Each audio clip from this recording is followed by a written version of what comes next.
Well, good morning and welcome once again to Ed's Orchids. Now, as you all know, I'm closing my greenhouse down for the winter because of the energy bills, which we're all going to suffer.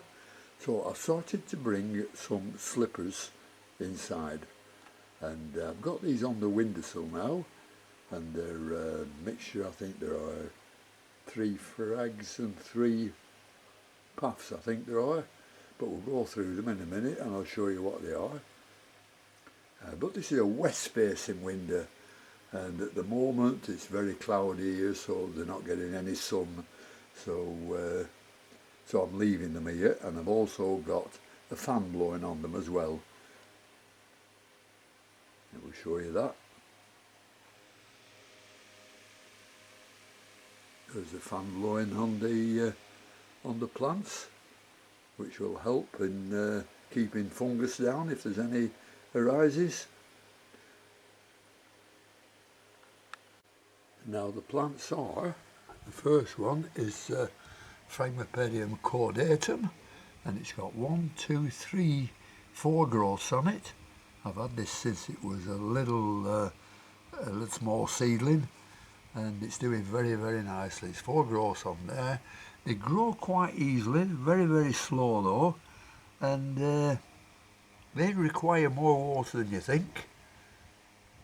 And these are very, very difficult to get into flower. But as you can see, all the growths on them, they're all putting up new leaves in the middle. So that's a good sign. It just shows that it's growing. I've just watered them today with fresh water, clean water, and every other feed.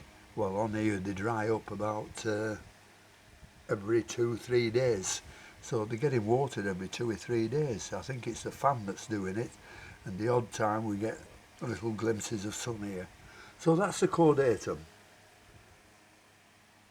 Next to it is the one I've only just bought. It's a Phragmipedium, and this is Yelva Myri.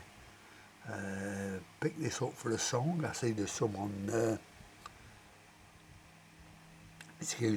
there's some on eBay at the moment, about this size, of 60 odd quid a piece, and I paid a miserable sum of 15 for this. And this is like all the Phragmipediums, they like to keep their feet wet. Now this is a cross between Kabakii and Rosalie Dixter, and if you look at Rosalie Dixter, that's a cross with a Bessie cross.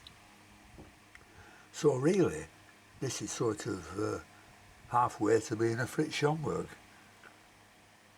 But that is beautiful, beautiful red flowers, if I can get it to bloom. And the next frag is a Cyrilla alca. I've had this about 12 months and it's done absolutely nothing. I don't think it was grown in this country originally. I think it was an import, and it's taken a while to settle in now, is this one.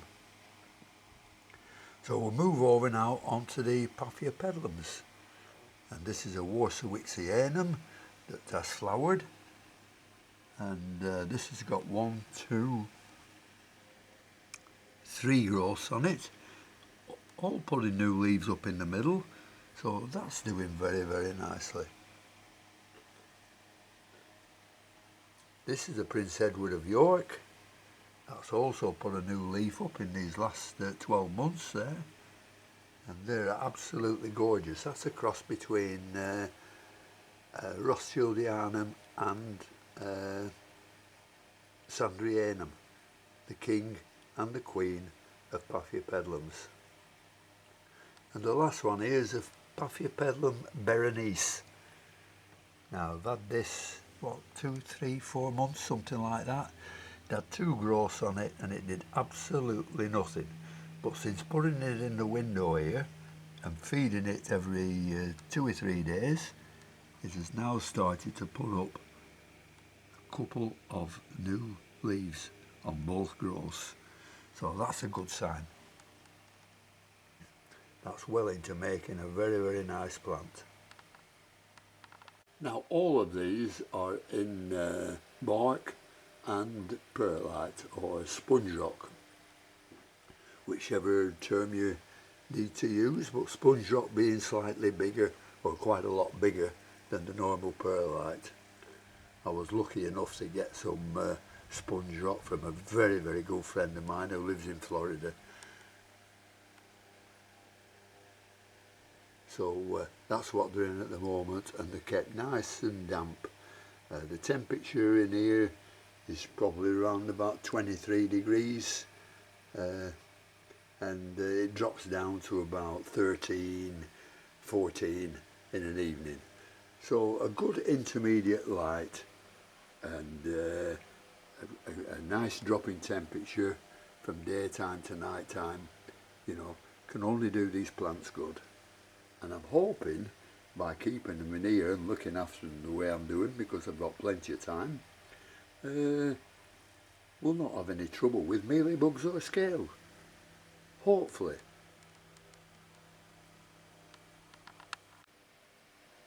So those are the 6 plants I've got on the windowsill at the moment, and we'll continue to have a look at these again in another 5 or 6 weeks or so, just to see how they're going on. Hope they're still progressing, and if they are, then I'll bring some more in to the house. Right, we'll just go into the grow room in the back room there and see how the cattleyas and the Phalaenopsis are doing. Well, here the Phalaenopsis all doing very nicely. I've shown you them before. Oh, there's a Puffy petal here I brought in as well, and this is Berenice. I mean, the other one I told you wasn't Berenice, it was, oh dear, Cinchwithen. That's what it was, a Cinchwithen, so I do apologise for that mistake. But these are the Phalaenopsis, and they're doing fine. Most of them in flower. And these are the Noid Phalaenopsis. They're growing very nicely. Haven't flowered these yet, but it shouldn't be long before they're in flower. So I'll tell you what, we'll leave it at that. I'll save the cattleyas till tomorrow. So thanks very much for watching this short video.